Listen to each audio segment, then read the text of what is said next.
Class 6 subject science lesson 6 fibre to fabric fibre से कपड़ा। आइए इसके बारे में और पढ़ें।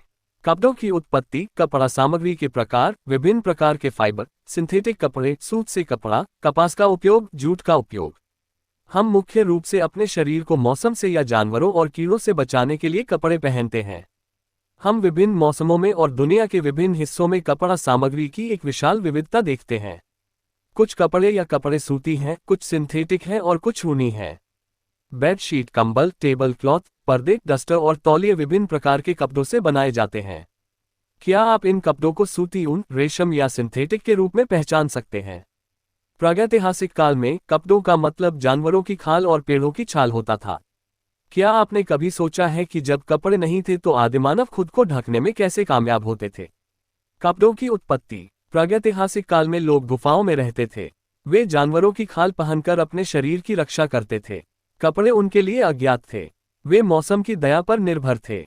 वे अधिकतर उन क्षेत्रों में रहते थे जहां की जलवायु गर्म थी और कपड़ों की आवश्यकता नहीं थी। वे खुद को गर्म रखने के लिए अपने शरीर को पत्तियों, पेड़ों की छाल या जानवरों की खाल से ढकते थे। बाद में वे कृषि समुदायों में बसने लगे।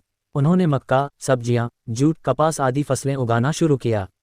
उन्होंने टहनियां और घास बुनकर चटाई और टोकरियां बनाना सीखा। पहिए की खोज के बाद उन्होंने ऊन और जानवरों के बालों को लंबे धागों में मोड़ना सीखा। ठंडे प्रदेशों में ऊनी कपड़े पहने जाते थे।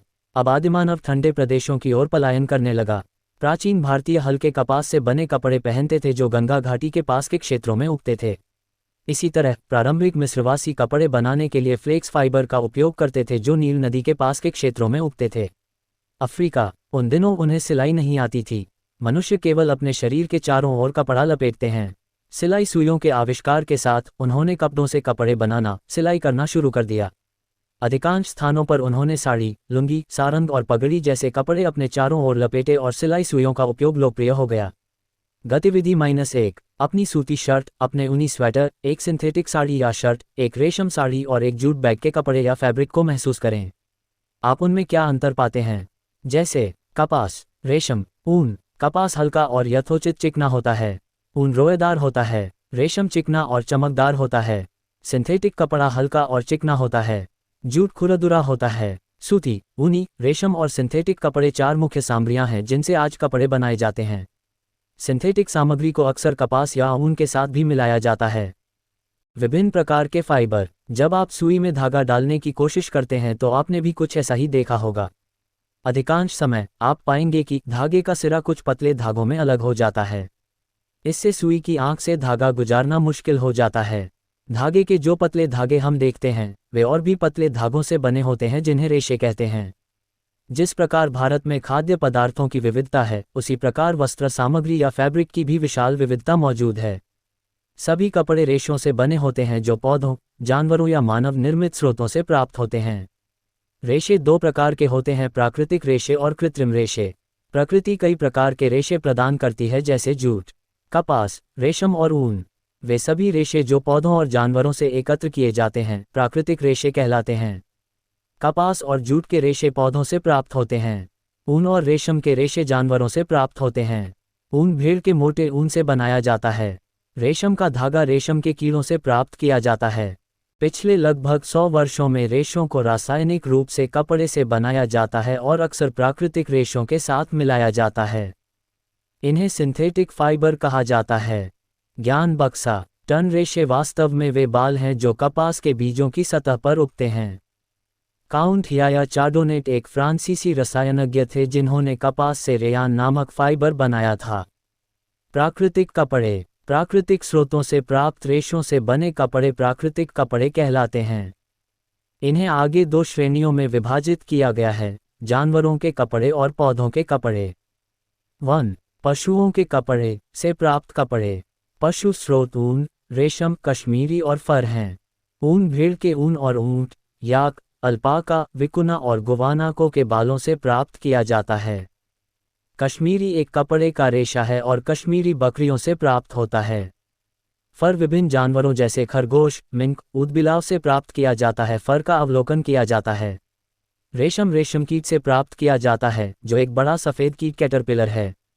2. पौधों के कपड़े, पौधों से उत्पन्न होने वाले कपड़े कपास, जूट, सन रेमी और हेम्प हैं। विश्व की सबसे महत्वपूर्ण गैर खाद्य फसल कपास है। यह एक सॉफ्ट फाइबर है जो कपास के पौधे के बीज के आसपास उगता है। नमी बनाए रखने की क्षमता रखने वाला ब्लैक सोल कपास की खेती के लिए सबसे उपयुक्त है। कपास का पौधा। कपास, सूती कपड़े, जूट सबसे सस्ते प्राकृतिक कपड़ों में से एक है जो पैटसन पौधे से प्राप्त होता है।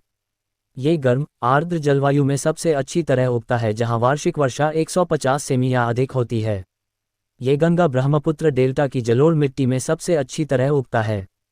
जूट, नारियल के पेड़ों पर नारियल के फल लगते हैं जिनका संपूर्ण उपयोग किया जाता है। नारियल के रेशों को साफ किया जाता है, चिकना किया जाता है और उन्हें सजावटी रूप देने के लिए मोतियों और रंगीन धागों से विभिन्न गुड़िया और खिलौने बनाए जाते हैं।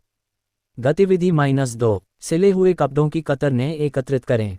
किसी एक किनारे पर ढीला धागा या सूत पकड़ें और उसे बाहर खींचें।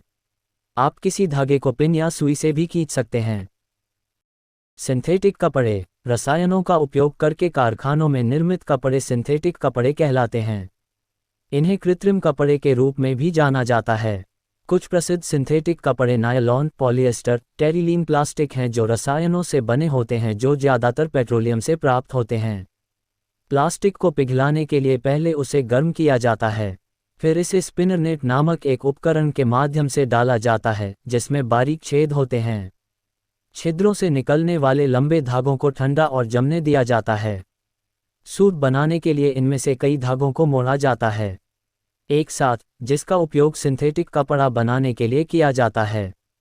सिंथेटिक कपड़े मजबूत होते हैं और उन पर आसानी से झुर्रियां नहीं पड़ती। वे आसानी से मर भी जाते हैं, लेकिन उनमें हवा न डालें और इतनी अच्छी तरह सांस न लें। वे पसीना भी सोख नहीं पाते। ये गुण उन्हें गर्म और आर्द्र मौसम के लिए अनुपयुक्त बनाते हैं। ज्ञान खाड़ी, सभी कपड़े एक साथ बुने गए धागों या धागों से बने होते हैं। प्रत्येक धागा या सूत और भी पतले धागों से बना होता है जिन्हें फाइबर कहा जाता है। सूत से कपड़ा, ऐसे कई तरीके हैं जिनसे सूत से कपड़ा बनाया जाता है। दो मुख्य प्रक्रियाएं बुनाई और बुनना हैं। बुनाई दो धागों को एक साथ व्यवस्थित करने की एक प्रक्रिया है। सूत के दो सेटों को अलग अलग तरीकों से एक साथ व्यवस्थित किया जाता है। गतिविधि -3, ये देखने के लिए कि बुनाई कैसे की जाती है। अलग अलग रंगों चमकदार शीट के कागज़ की 2 शीट लें। प्रत्येक शीट से 20 सेमी के बराबर लंबाई और चौड़ाई के चौकोर टुकड़े निकालें। दोनों शीटों को आधा आधा मोड़ लें। दोनों शीटों पर रेखाएं खींचें। एक शीट से स्ट्रिप्स काटें और दूसरी शीट पर बिंदीदार रेखाओं के साथ काटें। कागज़ की शीट में कटों के माध्यम से पट्टियों को एक एक करके बुनें। विभिन्न पैटर्न। सूत से कपड़े की बुनाई करघे नामक मशीनों पर की जाती है। करघे या तो हाथ से चलने वाले या बिजली से चलने वाले होते हैं। बुनाई की प्रक्रिया को गतिविधि 3 करके समझा जा सकता है। बुनाई। इसी प्रकार एक कपड़ा बनाने के लिए सूत के 2 सेट बुने जाते हैं। धागे हमारे कागज़ की पट्टियों की तुलना में बहुत पतले होते हैं। बुनाई। एक टुकड़ा बनाने की प्रक्रिया। एक ही सूत से बने कपड़े को बुनाई कहा जाता है। बुनाई हाथ से या मशीनों पर भी की जाती है। बुनाई में कपड़े का एक टुकड़ा बनाने के लिए एक ही सूत का उपयोग किया जाता है। सूत बुनकर मोजे, स्वेटर और कई अन्य कपड़े बनाए जाते हैं। चलो चर्चा करते हैं। क्या आपने कोई ऐसा कपड़ा देखा है जो नारियल के बाहरी आवरण पर मौजूद रेशों से बना हो? इन रेशों का सामान्यतः उपयोग किस लिए किया जाता है? कपास का उपयोग। 1. साफ और काट किए गए कच्चे कपास का उपयोग अस्पतालों में कई उद्देश्यों के लिए किया जाता है। 2. चूंकि यह बहुत हल्का और अच्छा अवशोषक है, इसलिए इसका उपयोग मुख्य रूप से गर्मियों के लिए कपड़े बनाने के लिए किया जाता है। 3. अब जो कपास के बीज का खल बचा है उसका उपयोग पशुओं को खिलाने के लिए किया जाता है। 4. कॉटन पैड का उपयोग तकिए, बेडशीट, पट्टियाँ, कपड़े आदि के निर्माण में किया जाता है। 5. कपास के बीज को अलग करने के बाद बचे कपास के बीज का उपयोग कपास के बीज का तेल बनाने के लिए किया जाता है। कपास के बीज के तेल को परिष्कृत किया जाता है और मानव उपभोग के लिए अन्य वनस्पति तेलों की तरह उपयोग किया जाता है।